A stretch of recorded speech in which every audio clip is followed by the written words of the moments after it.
எல்லாம் வல்ல ஞானாம்பிகை உடனாய காலத்திநாதருடைய திருவருளினாலே திருவிளையாடல் புராணம் என்பது பற்றி சொல்லியும் கேட்டும் வருகிறோம். நாம் என்று சொல்லவும் கேட்கவுமாக இருக்கின்ற திருவிளையாடல் பன்றி குட்டிகளுக்கு பால் கொடுத்த திருவிளையாடல். பன்றி குட்டிகளுக்கு பால் கொடுத்த திருவிளையாடல். மதுரை நகரத்துக்கு பக்கத்துல வைகை ஆற்றின் கரையில ஒரு அருமையான அழகிய ஊர் ஒன்று இருக்கிறது. அந்த ஊருக்கு இப்போது பெயர் குருவித்துறை என்பது. இப்போது என்ன பெயர் இருக்கு? குருவித்துறை. அது பக்கத்துல திருவேடகம். சோழவந்தான், குருவித்துறை, திருவேடகம். திரு ஏடகம் ஞானசம்பந்த பிள்ளையார் சமணர்களோடு அனல்வாதம் புனல்வாதம் செய்த போது புனல்வாதத்தில் அவர் எழுதி வைகை ஆற்றிலே போட்ட போது ஆற்றின் நீர் போக்க எதிர்த்து மேலேறி சென்ற அந்த ஏட்டினை எடுத்த இடம்தான் திரு ஏடகம். அந்த ஏட்டினை எடுத்த இடம்தான் திரு ஏடகம். அதற்கு பக்கத்தில் இருக்கிறது குருவித்துறை என்ற ஊர். முதல்ல அந்த ஊருக்கு குரு இருந்த துறை. என்ன பேருப்பா? குரு இருந்த துறை. அதுதான் பின்னால குருவித்துறையா மாறிடுச்சு. குரு இருந்த துறை. எந்த குரு அங்க இருந்தார் அப்படின்னு நம்ம பார்க்கணும். வியாழ பகவான். ஆமா, அவர் தானே எல்லாமே. ஆமா, குரு வியாழ பகவான். அவரு அந்த ஊர்ல தங்கி இருந்தார். சிவபெருமானை நோக்கி கடுமையான விரதங்கள் தவங்கள் இருந்தார். அதனால சிவபெருமானே அந்த ஊருக்கு குருவாகிய வியாழன் இருந்த ஊர் என்பதனால குரு இருந்த ஊர் என்று அவரே பெயர் வச்சுட்டாராம். இப்ப குரு இருந்த ஊர் தான் நாளடைவில் என்ன ஆயிடுச்சு? ஆமா, குருவித்துறை என்று ஆயிடுச்சு. சோழவந்தான் பக்கத்தில் இருக்கு அந்த ஊர். இப்போ இந்த குருவாகிய வியாழன் பெருமானை நோக்கி கடும் தவம் செய்து கொண்டிருக்கிறார். யாருடைய தொந்தரவும் இல்லாமல் அமைதியான முறையில் இருந்து தவம் செய்ய வேண்டும் என்பதற்காக ஊருக்கு ஒதுக்குப்புறமான ஒரு இடத்தில், நல்ல சோலைகள் நிறைந்த ஒரு இடத்தில், மற்றவர்கள் பார்க்க முடியாத ஒரு இடத்தில் அமர்ந்து சிவபெருமானை நோக்கி கடும் தவம் செய்கிறார். மந்திரங்களை எல்லாம் ஓதிக்கொண்டிருக்கிறார். ஆமா, இது அப்படியே நினைவு வச்சுங்க. அந்த ஊர்ல மிகப்பெரிய செல்வந்தன் ஒருவன், சுகலன் என்று பெயர். அவனுக்கு என்ன பேரு? சுகலன். மிகப்பெரிய செல்வந்தன். தோப்பு தரவு வீடு வாசல் நிலபுலம் என்று ஏராளமா இருக்கு. சுகலன். அவனுடைய மனைவி சுகலை. அவன் பேரு சுகலன், மனைவி பெயர் சுகலை. கற்பிறந்த மாத அரசி.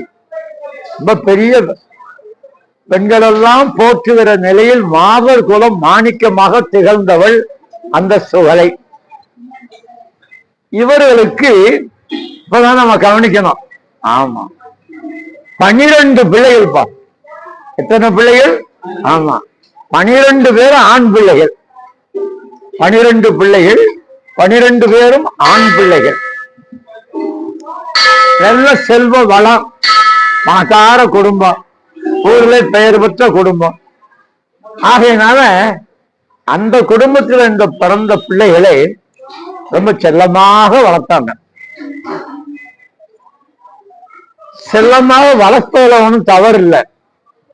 ஆனா தவறான பாதைக்கு போகப்படாம தடுத்து நிறுத்த வேண்டிய கடமையும் பெற்றோருக்கு உண்டு. அளவுக்கு மிஞ்சினா அமுதமும் நஞ்சு. பிள்ளைகளை தவறான பாதைக்கு போகாம கவனிக்கணும். தவறான பாதைக்கு போகாம நாம என்ன செய்யணும்? கவனிக்கணும். ரொம்ப செல்லமா வளர்த்துட்டாங்களா, அதனால பிள்ளைகளை பத்தி இவங்க கண்டுக்கிறது இல்லை. நமக்கெல்லாம் ஒரு பாடம் இன்னைக்கும் அதுதான். ஆமா, ஒரு பழமொழி சொன்னாங்கல்ல, பலமுறை சொல்லியிருக்கேன். ஒடிச்சு வளர்க்காத முருங்கை அடிச்சு வளர்க்காத பிள்ளையை பெறப்படாது. முருங்கை வருஷம் ஆண்டுக்கு ஒரு ரூபா, வருஷத்துக்கு ஒரு ரூபா ஒடிச்சு வச்சு விட்டாத்தான் நல்லா குப்புன்னு தலைஞ்சு நிறைய பூ பூத்து காய் நிறைய கொடுக்கும். பிள்ளைகளே அப்படிதான் அடிச்சு வளர்க்கணுமா. இப்போ அதை செய்ய முடியல. அப்ப நாம செய்ய ஆரம்பிச்சோன்னு வச்சுங்க, வேற என்னவோ முடிவெல்லாம் தேவையில்லாத வேண்டாத ஒரு முடிவுக்கு அவங்க வந்துடுறாங்க. பெற்றவர்களும் கண்டிக்க முடியல, ஆசிரியர்கள் சுத்தமா கண்டிக்க முடியல. சரி, அந்த காலத்துலாம் பெற்றோர்கள் ஆசிரியர்கிட்ட சொல்லுவாங்க, தோல விட்டு தொங்க விட்டுருங்க, நாங்க ஏன்னு கேட்க மாட்டோம் அப்படின்னு. இப்ப அப்படி இல்லை, என் பிள்ளைய நான் பார்த்துக்க, நீ ஏயா தொட்டேன்னு வந்துடுறான் விவகாரம். அதனால நமக்கு என்ன அப்படின்னு ஆசிரியர்கள் இருக்க வேண்டிய ஒரு நிலைமை ஆயிடுச்சு. இப்ப பெற்றோர்கள் ரொம்ப செல்லம் கொடுத்து வளர்த்ததுனால இந்த பிள்ளைகள் தருதலை பிள்ளைகளாக மாறி போனாங்க. தருதலை பிள்ளைகளா ஆட்டம் போடுறான் ஊருக்குள்ள, யாரும் எதுவும் கேட்க முடியல. இப்போ இவங்க வர்றான்னு பார்த்தாலே எல்லாம் ஓடி ஓடி ஒதுங்குறாங்க. துஷ்டரை கண்டால் தூர விலகு சொன்னோம்ல, துஷ்டரை கண்டால் தூர விலகு. எதுக்கு நமக்கு இந்த வம்பு? பெரிய வீட்டு பிள்ளைகள், நாம ஏன் அவனோட வம்பு பண்ணிக்கணும் அப்படின்னு இவங்க ஒதுங்கிடுவாங்களாம். இப்படி தருதலை பிள்ளைகளாக வளர்ந்தவர்கள் ஒரு நாள் இந்த காட்டு பகுதிக்கு வர்றாங்க. இவர் ஒரு மறைவான இடத்துல இருந்து இந்த குரு மந்திரங்களை சொல்லிக் கொண்டிருக்கிறார். மெதுவா சொல்றார். அதே இங்க ஏதோ உள்ள இருந்து சத்தம் வருது, ஒரு ஆள் சொல்றான். உள்ள இருந்து ஏதோ ஒரு சத்தம் வருது, நம்ம அதை பார்க்கணுமே அப்படின்னு மெதுவா எட்டி பார்த்தா கண்ணை மூடி ஒரு சாமியார் உட்கார்ந்து ஏதோ மந்திரங்களை சொல்லி கொண்டிருக்கிறார். சரி, பெரியவர் ஏதோ இறைவனை நோக்கி மந்திரம் பண்றாரு. முடிஞ்சா நாமளும் கலந்துக்க, இல்லையா ஒதுங்கி போகணும்ல, போகல. கை கொட்டி சிரிக்கிறானா, சுத்தி நின்னுட்டு கை கொட்டி சிரிக்கிறான்.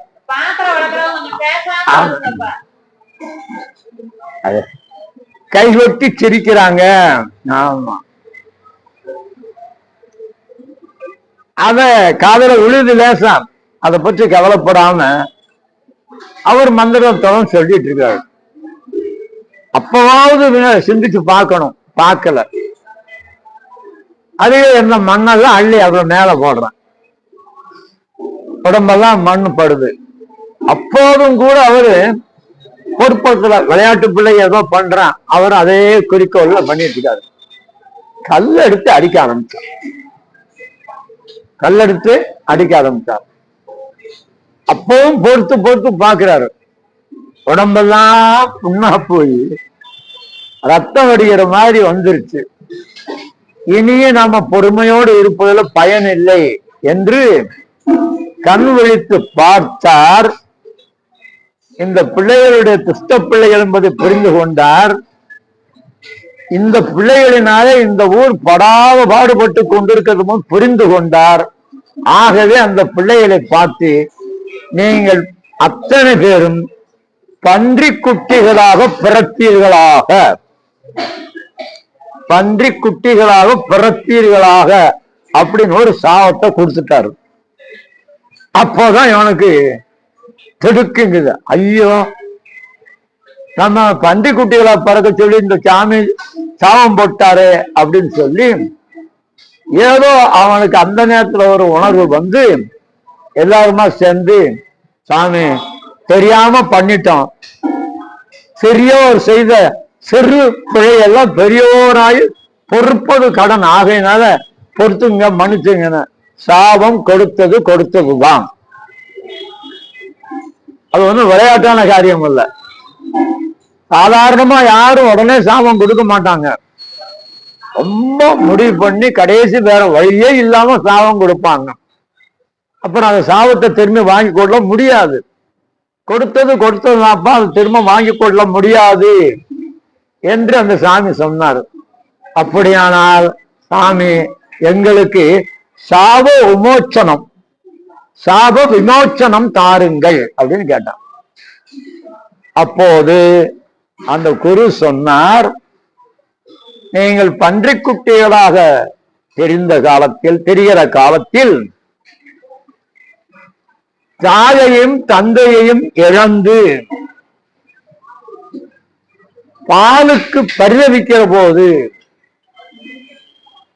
நீங்கள் பசியினால் துடிதுடிக்கிற போது, பரம்பொருளாகிய சோமசுந்தர பெருமானே தாய் பன்றியாக வந்து உங்களுக்கு பால் கொடுத்து பசியையும் போக்கி, நீங்கள் முப்பிறவியில் செய்த ஒரு நல்ல காரியத்தை எல்லாம் நினைந்து அந்த பாண்டிய நாட்டிற்கு அமைச்சர்களாக ஆக்குவார், மந்திரி ஆக்குவாராம் அப்படின்னு சொல்லி இந்த குரு சொல்லிட்டு அவரு அந்த இடத்த விட்டுட்டு போயிட்டாரு. இவங்க வந்தாச்சு. என்ன பண்றது?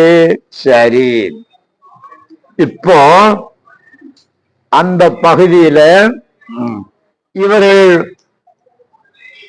யாருக்கு வந்து பாருங்க, அந்த சுகலன் சுகலை அப்படின்னு அவங்க தானே இருந்தாங்க வாழ்க்கை. என்ன பண்ணாங்க? பெரியோரை வணங்குவதற்கு பதிலாக வம்பு தும்பு செய்து பண்டிக்குட்டராக பிறந்தவர்கள் சாபமிட்டார் அவரு. அப்போ என்ன செய்யறது அப்படின்னு அதே போல வந்து அந்த நாட்டில் பன்றி அரசனுக்கு, எப்படிப்பா, பன்றி அரசனுக்கு பன்றி குட்டிகளாக பிறந்தார்கள். பன்றி அரசனுக்கு பன்றி குட்டிகளாக பிறந்தார்கள். ஆமா. அப்போ இப்படிதான் இருக்கிற இந்த நிலையில என்ன பண்றாரு? ஒரு நாள் மதுரையை ஆண்டு கொண்டிருந்த பாண்டியனாகிய ராசசேகர பாண்டியன் தன்னுடைய பரிவாரங்களோடு காட்டிற்கு வேட்டைக்கு போனான். அந்த காலத்துல அரசர்கள் வேட்டைக்கு போவது என்பது ஒரு வழக்கமாக வச்சிருந்தாங்க. எங்களுடைய மன்னன் வேட்டைக்கு போனான், புலி, கரடி, சிங்கம் என்று பலவற்றையும் கொண்டு வந்து குவித்தான் என்று வெற்றி கொண்டாடுவாங்களாம். அவர் வீரத்தை மெச்சது அப்படி. அது அவருக்கு ஒரு நடைமுறை வழக்கமாக இருந்தது மன்னர்களுக்கு. ஆகவே ராசசேகர பாண்டியன் காட்டிற்கு வேட்டைக்கு போனான். தன்னுடைய பரிவாரங்களோடு, தன்னுடைய அரண்மனையில் இருக்கிற அந்த பணியாளர்களோடு புறப்பட்டு போனான், வீரரோடு. ஆமா. புலி, கரடி, சிங்கங்கள், மான் கூட்டங்கள் இவற்றையெல்லாம் கொன்று அழித்தான். ஆமா, கொன்று அழித்தான் காட்டுல ஒண்ணும். ஆமா. இப்போ யானைகள் எல்லாம் துதிக்கைகளை இழந்தன. ஆமா. புலிகளும் கரடிகளும் வாய் பிளந்து மாண்டன. ஆமா. பன்றிகள் வலையில் தப்பியோடிய விலங்குகளை எல்லாம், பன்றிகள் வலையிலிருந்து தப்பியோடிய விலங்குகளை எல்லாம் அந்த அரசனுடைய வீரர்கள் வேட்ட நாய்களை கொண்டு வந்திருக்காங்களாம். அந்த நாய்களை ஏவி அவற்றையெல்லாம் கொன்று குவித்தனர். ஆக காட்டிலே புலி, கரடி, சிங்கம், மான்கள் என்று அத்தனையும் கொன்று குவிக்கிற ஒரு வேலையை செய்தார்கள். ஆமா. இப்போ நாங்க என்ன பாருங்க, வீரர்களின் ஆரவார ஒளி, நாங்க பெரிய வெற்றி பெற்று வந்து விட்டோம் என்று அப்படியே, ஆமா, அவருடைய ஒளி, இந்த விலங்குகளிலே அவல ஒளி, ஒவ்வொன்னு துன்பப்படுற போது கத்தும் இல்லையா, அவலமான அந்த ஒளி எல்லாம் சேர்ந்து அந்த காட்டிலே இடியோசை போல கேட்கலாம், முழங்குதான் அந்த காட்டு. ஏன்னா அத்தனை விலங்குகள் அத்தனையும் சேர்ந்து கத்துது. போதாததுக்கு இந்த வீரர்கள் வேற நாங்க வெற்றி பெற்று விட்டோம் என்று வீர முழக்கம் செய்கிறார்கள். அத்தனையும் சேர்ந்து இடி முழக்கம் போல அந்த கானகமே அதிர்கிற மாதிரி செய்தது அப்படின்னு சொல்ல. ஆமா, இப்ப பாண்டிய மன்னன் என்ன பண்ணானா, அப்படியே கொஞ்சம் தூரம் பரப்பிட்டு மேற்கு திசை போனானா, இருந்த இடத்துல வந்து மேற்கு திசை போனான். ஆமா, அப்போ இந்த பன்றி அரசன் சொன்னோம்ல, வேகமாக வந்தது. அப்போது மிஞ்சி இருந்த பன்றிகள் எல்லாம் அந்த பன்றி அரசனிடத்திலே சென்று, அரசே, இந்த பாண்டிய மன்னன் வேட்டைக்கு வந்து நம்முடைய இனங்களை எல்லாம் அடியோ அழித்து கொண்டிருக்கிறான், கேள்வி ஏற்பாடே இல்லாமல் அத்தனை பேரையும் கொன்று குவித்துக் கொண்டிருக்கிறான்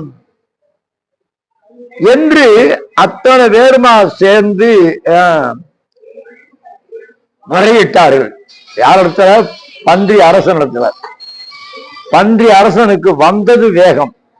விட்டேனா பாரு, அந்த பாண்டிய மன்னனை ஒரு கை பார்க்கிறேன் என்று புறப்பட்டது. இப்ப பாண்டியன் மேற்கு திசை பக்கம் வந்துட்டு இருந்தானா, முன்னால போய் நின்றுதான். பாண்டியனே நில், எது சொல்லுதான்? பண்டி சொல்லுதான். பாண்டியனே நில், பண்டி அரசன். ஆமாம், அப்படி பார்த்து என்ன நீ நெல் என்று சொல்லி நிறுத்தியது. பாண்டியன் அதை கேட்காம அப்படியே போயிட்டே இருந்தான். அந்த நேரம் இந்த பெண் பன்றி இருக்குல்ல, அந்த பெண் பன்றி ஆண் பன்றி இடத்துல பக்கத்துல வந்து நிக்குது. நின்று சொல்லுது, பிராணநாதா, பாண்டியன் வீரர்களெல்லாம் கொண்டு வந்து நம்முடைய விலங்கு இனத்தையே கொன்று குவித்து விட்டான், பன்றி இனமே அழிந்து போயிற்று. நீங்களும் முன்னே போய் நின்று உயிரை நாம விட்டுவிட வேணாம் அப்படின்னா. அவர் பெண் புத்தி, நுண்ணறிவுடையோர் நூலோடு பழகிடணும், பெண் அறிவு என்பது பெரும் பேதமைத்தே. அதற்காக சொல்லி வச்சான் பாய்ப்ப. இப்ப பெண்ணறிவு தான் நுண்ணறிவா இருக்கு. பெண் அறிவு என்பது பெரும் பேதமைத்தினா. நம்ம ஊர்ல சொன்னா பெண் புத்தி என்னமா பின் புத்தினா, பெண் புத்தி பின் புத்தி. நம்மால் அதுக்கு பரிசுதான் குத்தர புத்தியா, பின்ன வச்ச குத்தர புத்தி. அது அல்ல. இனி என்ன நடக்கும், இந்த செயலை நாம செய்தால் அல்லது இந்த செயலை செய்யாமல் விட்டால் என்ன நடக்கும் என்பதை முன்கூட்டியே யூகித்து சொல்லக்கூடிய திறம் படைத்தவர்கள் பெண்கள். அதான்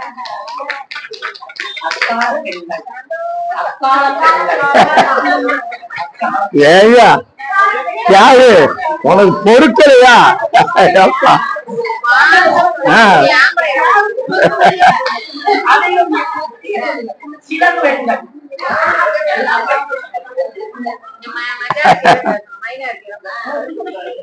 இன்றைக்கு நம்முடைய பெண்கள் எல்லா துறைகளிலும் உயர்ந்து நிக்கிறாங்க, மேம்பட்டு நிக்கிறாங்க. இன்னும் சொல்ல போனா ஆண்கள் செய்ய முடியாத செயல்களை கூட அவர்கள் செய்து கொண்டிருக்கிறார்கள் என்பதுதான் நம்முடைய வரலாறு.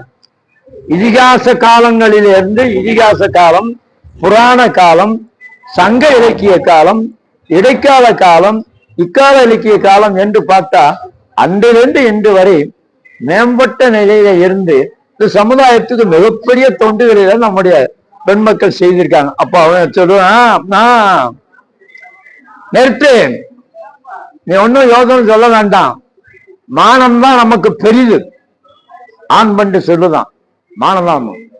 அதெல்லாம் இருக்கட்டையா, நம்ம பிள்ளைகளை நினைச்சு பாருங்க, பண்டி குட்டிகள் இருக்காங்கள, நம்ம பிள்ளைகளை நினைச்சு பாருங்க, அதை நம்ம காப்பாற்ற வேண்டாமா அப்படின்னு சொல்லு. அதையெல்லாம் பார்த்துக்குவாங்க. ஒண்ணு செய், நான் இந்த பாண்டியனோடு போரிட்டு வெற்றி பெற்று வருவேன், அப்படி இல்லை என்று சொன்னால் வீர மரணம் எய்துவேன், கோழையெல்லாம் பயந்து ஓட மாட்டேன், புறமுதுகிட்டு ஓடுகிற வேலை எனக்கு கிடையாது, எதிர்த்து நின்றதுதான் நம்முடைய நாடு. அதுதான்ப்பா வீரம். யாரும் முதுகில புண்படக்கூடாது வீரர்கள். அந்த காலத்துல முதுகில புண்பட்ட கேவலம், கோழை, பயந்தவன் அப்படின்னு வீரனை ஏசுவார்களாம், நாடே மதிக்காது. அப்படிலாம் நம்ம பாக்குறோம். புறநானூற்று புலவன் ஒருத்தன் பாடுறான், வீரத்தாய் முதல் நாள் போர்ல அப்பா போனாரு, திரும்பி வரல. அடுத்த நாள் போர்ல கணவன் போனாரு, அவரும் திரும்பி வரல. அப்புறமும் போர் முரசு கேட்குது, அவ்வளவு சும்மா இருக்க முடியல. தன்னுடைய சின்னஞ்சிறு பையனை அழைச்சு குளிப்பாட்டி நல்ல உயர்ந்த ஆடைகளை எல்லாம் உடுத்தி சீவி சிங்காரிச்சு, சென்றுவா மகனை வென்றுவா மகனை, கையில வாழ் கத்தி கொடுத்து சென்றுவா மகனை வென்றுவா மகனை அனுப்பிட்டாளாம். அனுப்பிட்டு என்ன செய்தி வருதுன்னு அவளோட எதிர்பார்த்துட்டு இருந்தான். மாலை நேரம் ஆச்சு. சில பேர்லாம் வந்து, ஏமா ஏதாவது உனக்கு சிந்தனை இருக்கா, அறிவு இருக்கா, சின்ன பிள்ளைய போருக்கு அனுப்பி இருக்கியே, அவன் பயந்து ஓடி இறந்து கிடக்கிறான் போ அப்படின்னு.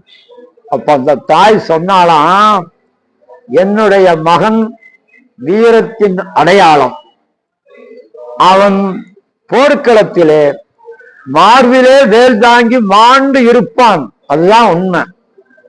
அதற்கு பதிலாக புறம் முதுகிட்டு ஓடி முதுகிலே விழுப்புண் பட்டு அவன் மாண்டிருப்பான் என்றால் அவனுக்கு பால் தந்த இந்த மார்பகத்தை அறுத்து எறிவேன். அப்படி ஒரு சமம். போர்க்களத்துக்கு போனாலாம், படங்கள் அங்கே கிடக்குது. தன் மகன் எங்கே எங்கே எங்கே என்று தேடினால் கிடந்தான். எப்படி? மார்பிலே வேல் தாங்கி கிடந்தான், வீர தாயினுடைய. இப்படி நம்முடைய இலக்கியங்கள் பெண்ணினுடைய பெருமை எல்லாம் பேசு. இந்த பெண் பன்றி பிள்ளைகளுக்காக பேசுது அல்லவா? இதன் நிலையில நீ உன் பிள்ளைகளை பார்த்துட்டு நீ பார்த்துக்க, நான் போய் வர்றேன், ஒன்று வீர மரணம் அல்லது வெற்றி பெற்று திரும்பி வருவேன் என்று சொல்லி அவன் புறப்பட்டு போறான். போறியா? போ. அவ சொன்னான், என் உயிர் நாயகனே, என்ன சொன்னாய்? போர்க்களம் போய் நான் வீர மரணம் எய்துவேன் என்று சொன்னாயா? உன்னை விட்டு நான் எப்படி பிரிந்திருப்பேன்? நீ உயிர், நான் உடல் இல்லையா? உடலும் உயிரும் தானே பயணம். உடம்பு தனியா உயிர் தனியா இருந்தா நமக்கு என்னப்பா ஆகும்? ஆமா, உடம்பு தனியா இருந்தா அதுக்கு பேர் என்ன? பிணம்னு பேரு. உயிர் தனியா இருந்தா பேயின்னு பேரு இல்லையா? உடம்பும் உயிரும் சேர்ந்து இருந்தாத்தான் அது பெருமை. அதனால இந்த பெண் பன்றி சொல்லுதான், உயிர் நாயனே, நீ வீர மரணம் அடைந்து போவேன் என்று சொல்லுகிறாய், நீ போன பின் நான் உயிரோடு இருப்பேன் என்று நீ நினைக்கிறாயா? நீ உயிர், நான் உடல். நீ என்னது? உயிர், நான் உடல். ஆகவே நானும் உன் கூட வருகிறேன். உயிர் போற இடத்துக்கு தானே உடம்பு போகணும், உடம்பு போற இடத்துக்கு தானே உயிர் போகணும். இது வேற இடத்துல அது வேற இடத்துல இருக்க முடியாதுல்ல. நானும் உன்னோட வருவேன், என்னால் முடிந்த அளவு பெரும் போர் செய்வேன். எவ்வளவு பாருங்க. ஆமா, அப்போ என்ன சொல்லுகிறாய்னா, உடம்பிலே தொடரும் நிழல் போல, உடம்பை தொடரும் நிழல் போல பிரிக்க முடியுமா? உடம்புல இருந்து நிழலை பிரிக்க முடியுமாப்பா? பிரிக்கவே முடியாது, எந்த நிலையிலும் பிரிக்க முடியாது. கணவன் மனைவி 2 பேரும் ஒரு ஊர் வந்து அந்த ஊருக்கு அந்த காலம் நடந்து போயிட்டே இருந்தாங்களாம், நடந்து போய்கொண்டே இருந்தாங்க. இப்ப மாதிரி போக்குவரத்து வசதி இல்லாத காலம், ரொம்ப வெயில் தாங்க முடியல. அந்த அம்மா சொன்னாங்க, அப்பா ஐயா என்னால நடக்க முடியலையா, எங்கேயாவது ஒரு நிழல் காட்டியா, எங்கேயாவது நிழல் காட்டு, கொஞ்ச நேரம் அங்க உட்கார்ந்துட்டு அப்புறம் புறப்பட்டு போலான்னா. நிழலா வேணும், திரும்பி பாரு. அது திரும்பி அந்த அம்மா நிக்கிறல்ல, நிழல் தெரியும்ல, அதுல தங்கிச்ச இழைப்பாருக்க. நம்முடைய நிழல் நமக்கு உதவுதப்பா, நம்முடைய நிழல் நமக்கு அது வேற என்ன வேற இடத்துல வந்ததா இல்லையே. நம்மிடமே இருந்து வந்த நிழல், நம்மிடம் இருந்து வந்த நிழல் நமக்கே உதவ மாட்டேங்குது. அப்ப பிறகு தேடிய சொத்து சுகமெல்லாம் நமக்கு நிலையா உதவும்னா நினைக்கிறீங்க? இருக்கிற காலத்துல நல்லதை செய்யுங்க, இருக்கிற காலத்துல அப்படின்னு நமக்கு சொல்லி வச்சாங்களே. அதனால இப்ப என்ன ஆச்சு? பரப்பினா நீ உயிர், நான் உடல், உன்னோடு நான் தொடர்ந்து வருவேன், நிழல் போல வருவேன், பாய்ந்து போர் போர் போர். ஆமா, எல்லாம் நான் சென்று காற்றினும் கடிய வேகத்தோடு ஆண் பன்றி போகுதான். காற்றினும் கடிய வேகம் இருக்கிற இதுலயே அதிகமா வேகமா போகக்கூடியது காற்று தான். அதுக்கு மேல போகக்கூடிய ஒண்ணு இருக்கு, எது? நம்ம மனசுவா. ஆமா, இங்க இருந்து நம்ம காட்சியலைக்கு நம்ம மனசு காற்று போறதுக்குள்ள, இங்க இருந்து காற்று கான்சரிக்கு போறோம், நம்ம மனம் அமெரிக்கா உலகமா சுத்திட்டு வந்துடும் இல்லையா? ஆமா, அதான மனசு. ஆமா, இப்போ என்ன செய்யுது? காற்றினும் கடிய வேகம் இடிபோல் ஓசை செய்து போர்க்களம் பாய்ந்து வந்து பாண்டியன் பார்க்கிறான், தன்னோடு போரிட வருகிறது அந்த பன்றி என்றாலும் இப்போ அவன் நினைக்கிறானா, ஆஹா, ஒரு பன்றிக்கு இருக்கிற ஆவேசம், ஒரு பன்றிக்கு இருக்கிற தன்மானம், அதனுடைய வீரம் எப்படின்னு நெய்சிரித்து போகிறானா, இப்படியும் ஒரு பன்றியா என்று நினைக்கிறான். ஆமா, சரி, இப்போ இந்த பன்றி நிற்கிற காலத்திலேயே பாண்டியனுடைய படை வீரர்கள், ஆமா, என்ன பாருங்க பாருங்க, ஓரமாக ஒதுங்கி நின்று, பன்றிக்கு நேரம் நிக்கலையா, அங்கங்க ஓரமா ஒதுங்கி நின்று அம்பு மழை பொழிந்தார்கள். எதன் மேல? பன்றியின் மேல, ஆண் பன்றியின் மீது அப்படியே மழை மாதிரி அம்புகளை பொய்தார்கள். அப்போ இடையில்லாம மழை மாதிரி வந்து அம்புகள் வந்து பாய்ந்து பாய்ந்து பாய்ந்து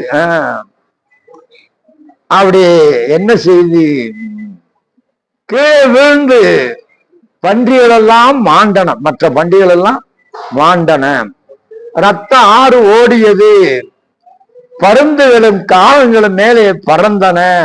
ஆமா, இப்போ என்ன செய்தாங்க பாருங்க, பன்றி வீரர்கள் அத்தனை பேரும் மாண்டு போனாங்க. இப்போ இருக்கிற பன்றி வீரர்களும் சிதறி ஆங்காங்கே ஓடினார்கள். அப்போ நாமும் போய் நம் உயிரை விட்டுவிட வேண்டுமா? திரும்பவும் அந்த பன்றி, பெண் பன்றி சொல்லுது, அப்ப நீ இங்கே இரு, நாம் போல அவன் சொல்லுவாங்க, ஆண் பன்றி சொல்லுதான், 2 சிங்கங்கள்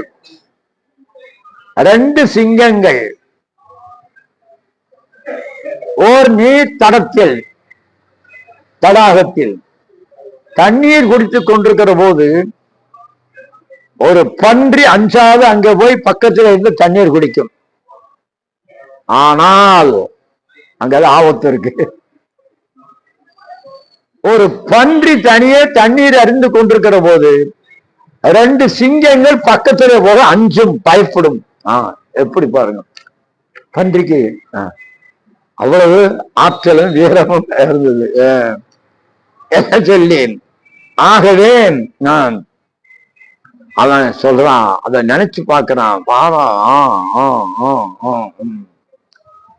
நான் பாண்டியனை எதிர்த்து போரிட்டு வீரமரணம் அடைந்து சொர்க்கத்துக்கு செல்வேன் என்று சொல்லிவிட்டு இந்த ஆண் பன்றி பாண்டியன் முன் தனியே சென்றது. பாண்டியனுக்கு முன்னால தனியே சென்று நின்றது.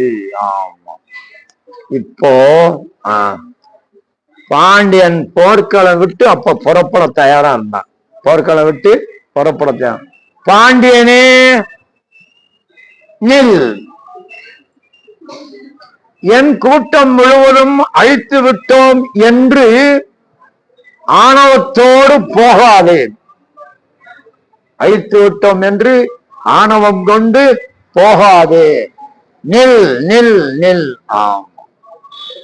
இப்ப அந்த பாண்டியன் இந்த பன்றியினுடைய வீரத்தை, துணிச்சலை பாராட்டி மெய் மறந்து அங்கே நின்றான். அப்போ என்ன பண்ண பாருங்க, அந்த பாண்டியன் என்ன பண்ணா, தன் கையில இருக்கிற அம்புகளை எல்லாம் விடாது சரம் சரமா அந்த பன்றியை நோக்கி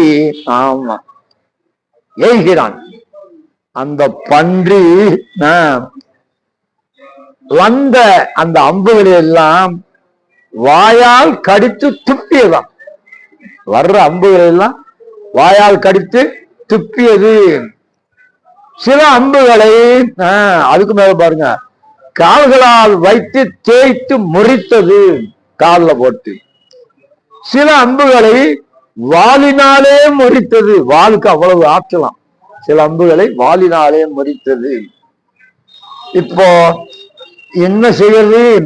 இப்படி பாண்டியன் யானை மீது இப்ப என்ன பண்ணா, சரி இந்த பன்றியை நாம தரையில நின்றுட்டு சண்டை போட்டு சமாளிக்க நம்மால முடியாது. அதனால யானை மீது ஏறி நின்று, எதன் மீது ஏறு? யானை மீது ஏறி நின்று யானையின் துதிக்கையில ஒரு காரியத்தை பண்ணான். அது என்ன அப்படின்னா, உலக்கையான். என்ன உலக்க? இரும்பு உலக்க. என்ன உலக்க? இரும்பு உலக்கை. யானைக்கு உத்தரவு போட்டான், பன்றியை அடி, சாக வை அப்படின்னு சொல்லி சொன்னான். இப்போ அந்த பன்றி உலக்கை கொடுத்து அடிக்க செய்தான். அப்போதும் பன்றி சாகல. தேரிலே ஏறி, இவன் பாண்டிய மன்னன் தேரில் ஏறி திகிரிப்படை, ஆமா சக்கரப்படை, திகிரினா சக்கரம், திகிரிப்படையை 1 2 3 என்று வரிசையா விட்டான். அந்த பன்றி அரசு, ஆண் பன்றி, அந்த திகிரி படைகளாக வந்த ஆயுதங்களை எல்லாம் தடுத்து நிறுத்தி தேரையும் நொறுக்கி அடிச்சுதான். தேரையும் நொறுக்கி விழுந்துட்டான். இப்ப பாண்டியன் என்ன இருப்பான்? பாண்டியன் உடனே கீழே குதிச்சு பாண்டியன். அடுத்து குதிரை மீது ஏறினான்.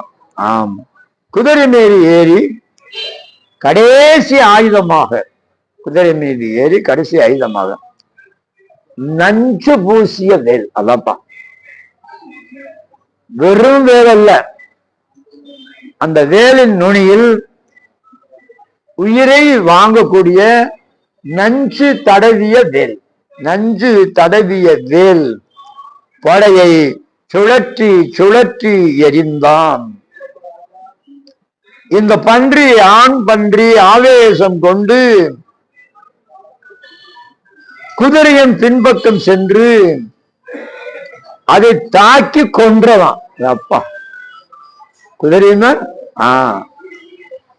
பாண்டியன் இப்போ அந்த ஆண் பாண்டியன் வீரத்தை நினைச்சு வியந்து போய் நிக்கிறான். செய்வது அறியாம வியந்து போய் நிக்கிறான். அப்போ அதற்கு மேலே என்ன வைத்தான்னா ஒரு நீளமான இரும்பு ஆயுதம், நீளமான ஒரு இரும்பு ஆயுதத்தை கொண்டு அந்த பண்டி அரசன் தலையின் மீது அடித்தான். ஆண் பன்றி நிலையில் குலைந்து கீழே வீழ்ந்து உயிரை துடிதுடித்து உயிரை நீங்கி விண்ணுலகம் சென்றது. எங்க போச்சு? தேவலோகம். இப்போ இந்த பன்றி விண்ணுலகத்துல வந்தா தேவர்கள் எல்லாம் மலர் மாறி பெய்து வரவேற்கலாம்ப்பா. தேவர்கள் எல்லாம் மலர் மாறி பெய்து வரவேற்கிறார்கள்.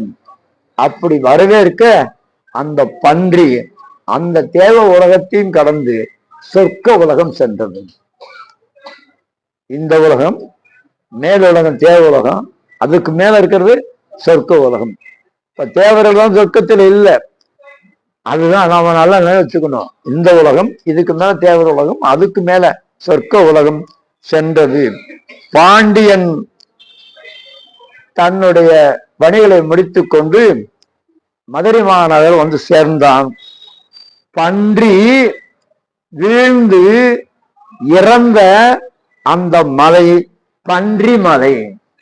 என்னப்பா? பன்றி வீழ்ந்து இறந்து கிடந்த அந்த மலை பன்றி மலை என்று அன்றிலிருந்து இன்று வரை அழைக்கப்படுகிறது. இன்றைக்கும் பன்றி மலை இருக்குல்ல? ஆமா, இன்றைக்கு பன்றி மலை. மதுரையை சுத்தி பாருங்க. ஒரு பக்கம் பன்றி மலை, இன்னொரு பக்கம் யானை மலை, இன்னொரு பக்கம் நாகமலை. பாருங்க. அப்போ நாகமலை, யானைமலை, பன்றிமலை என்று அப்போ அந்த பன்றிமலை என்று இன்றைக்கு அழைக்கப்படுவதற்கு காரணம் அதுதான். அந்த பன்றி வீழ்ந்து இறந்து போன இடம் அப்படின்னு சொல்லி. பன்றிக்கு இன்னொரு பேரு வராகம்னு பேருப்பான். அது பின்னால வரப்போகுது. இந்த வராகமாகிய நம்ம பெரியவரம் தான் அதை நடந்ததா சொல்றாங்க. ஆமா, வராகமாகிய பன்றிகளுக்காக பெருமான் தலையில இருந்த கங்கைய நதியா ஓட விட்டாராம். வராகங்களுக்காக ஓட விட்ட நதி வராக நதி. வராகங்களுக்காக ஓட விட்ட நதி வராக நதி. இன்றைக்கு வரால நதி. இன்றைக்கு என்ன நதி? வராக நதி. ஒரு காலத்துல வற்றாத நதி வராக நதி, இன்றைக்கு வராக நதி என்றிருக்கிறது. ஆக ஒரு பன்றி வீரத்தின் விளைவாக பாண்டிய மன்னனை எதிர்த்து போரிட்டு அது பின்னாலே முக்தி அடைந்தது. இப்போ அந்த பன்றி குட்டிகள் எல்லாம் பெண் பன்றி என்ன செய்தது? அடுத்து நம்ம அதான் பார்க்கணும். பெண் பன்றியும் போரிட போகுது, அது அடுத்த வாரம் பார்க்கணும்.